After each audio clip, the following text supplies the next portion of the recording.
Florida Representatives Shevrin Jones and Michele Rayner Goolsby argue that LGBTQ plus are just trying to exist.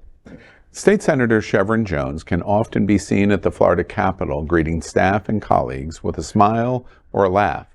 But when he's alone, it's a different story. For Jones, who is gay, the past 2 years have been emotionally draining as Florida has passed a flurry of anti-LGBTQ plus legislation. More than 200 LGBTQ plus lawmakers across the country feel just like Jones.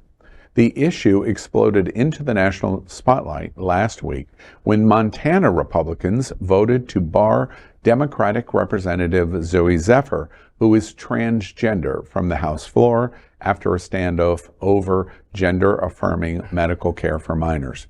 For Florida Senator Jones, the first black gay lawmaker in the state, repeatedly hearing, quote, "I love you, but," end quote, from people he socializes with in Tallahassee and works with alongside is depressing, especially when an anti-LGBTQ plus message carries religious undertones.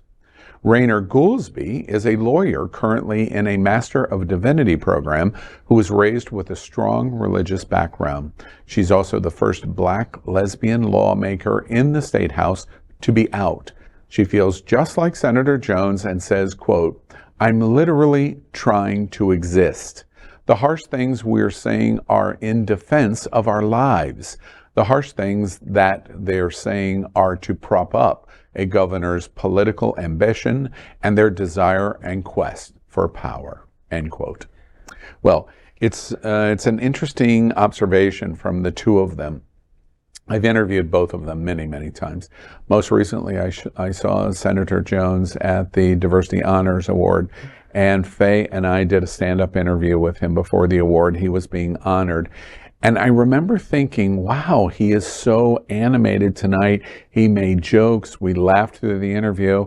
And that is very uncommon for him because he is walking through this constantly under a cloud because he's LGBT, because he's black, because of the arguments of woke, because of the attacks of LGBT. He is literally the shield of LGBT. And when I talked to him at Diversity Honors, it was a rare moment that I had seen over the last couple of years where his guard was down and he was enjoying himself.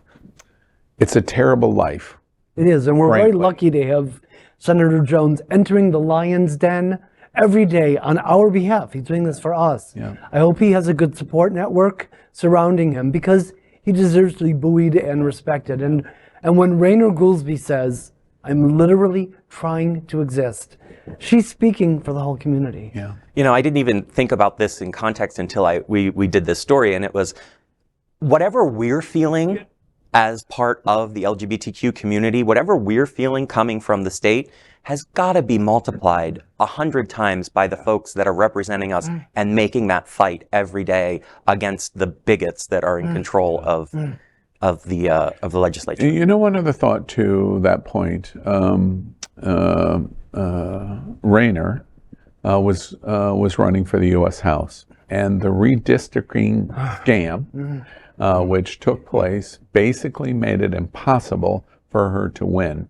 So she had to return back to the district seat for the State House to be able to, in this cycle, in this last cycle, to continue in midterms, to continue in public service. That, you know, I didn't hear it out of her voice, but it must have been demoralizing for her because she's an up-and-coming, really bright young voice for the black community, for the women's community, and for the LGBTQ community. Michele Rayner Goolsby reflects a trifecta for us. Yeah. And we lost the third person that was part of this equality caucus in the House was Carlos Guillermo Smith, and $1.5 million was spent against him for a Florida House seat, largely supported by the governor. Yeah. And it's an indication he lost the seat. He's announced that he's running for the U.S. House.